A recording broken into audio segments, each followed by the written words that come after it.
You're here to talk about body dysmorphia, which a lot of people might be very surprised to hear because, you know, we all saw you on Love Island, always in your shorts, ripped, as the young kids say.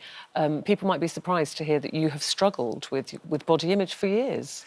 Yeah, I mean, I think people would be surprised to hear that, but I think any person that has went through a dramatic weight loss period or has struggled with something when they're younger, they always have that voice in the back of the head of, like, I still feel like the little boy that was overweight and got a hard time in school. And I think it happens to so many people, but also you can't be so hypercritical of yourself once you get to your goal or once you are starting to make progress. You constantly still have that in the back of your head. How overweight were you? If you look at yourself now, do you still see imperfection? Yeah, absolutely. I'm content to a certain degree, but I was never satisfied, and I still am not satisfied. I mean, everyone praised my sort of body image in the villa, but nobody saw 3 days before when I was in lockdown in a villa. I was having a meltdown being like, everyone's going to be bigger than me, everyone's going to be leaner than me. I'm not good enough right now at this point. But how overweight were you and when did that start happening to you? Well, it's funny because when I walked into the villa, I was 16 stone, but very muscly and very lean. But I was also that exact 16 stone at 14, 15, but seriously overweight. Youngsters may look at that and think, well, I could never look like you.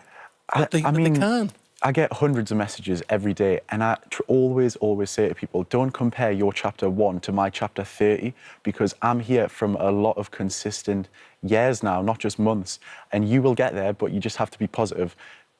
Credit your progress right now from last week to getting better this week. Don't compare yourself to the people on Instagram.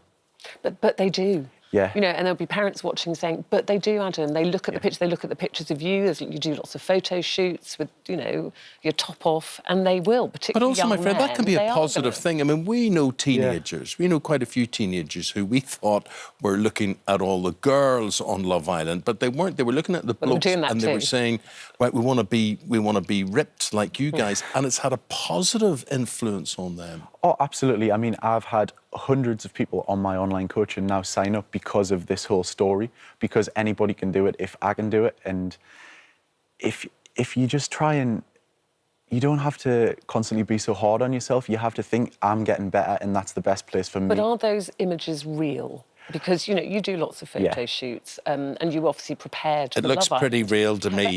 But you're saying, when I read things about you, that it's not all real, that you prepare yourself for these photo shoots. Yeah, so and you're not always as ripped as it looks. Right now, I'm in a good place, and I look good for where I'm at right now. But when I go to the extreme photo shoot level, there is certain techniques which are not doable in everyday life.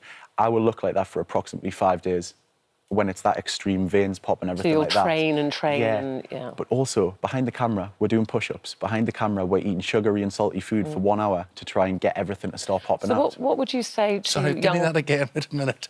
You eat sugary and salty food to get everything to pop out? Essentially, for photo shoots, you eat very, very healthily and very clean all the way up until the photo shoot. And on the day of that, you eat bad food because what happens is your body reacts to it and veins start coming out. Really? And they do that is how it works. Yeah, and they do that. I did a film with a bodybuilding competition, and they pump iron, and you know, just before the competition. Yeah. What would you say then to people watching, particularly young people and particularly young men who may be looking at you as inspirational? What is a realistic way of getting fit and maintaining fitness and health? So for both of those, I would say the best thing to do is begin your journey in the training that excites you and you find the one that you can adhere to the most. If you enjoy it, it's the best thing to do for you. And there's a million different types of training, but one thing that works for me might not work for someone else. But this is what you've got to find out yourself and enjoy the process, because as much as it was a hard time going from that overweight kid, my most enjoyable year in the gym was when I went from the overweight kid and started seeing the progress, because training now is boring because I'm already there.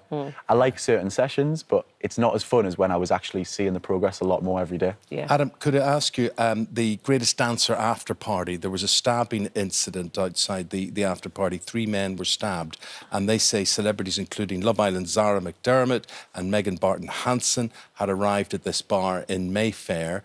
Have you spoken to them since that? I mean, obviously I've spoken to Zara and my heart dropped when I heard about it, because I knew she was actually in the club as it happened, and she said she came outside, she saw some commotion, and she actually saw one individual on the floor with blood on them. So it's horrible to hear about, but I think that they were luckily 5 minutes too late. So you still care for her? You two are still in touch? Still talking? Yeah, absolutely. I mean, it's really hard because it would be easy to get out of a relationship if someone had done anything wrong, but that's just not the case. We're just not getting on right now, and it's hard. But I mean, she rang me on the way here and said good luck.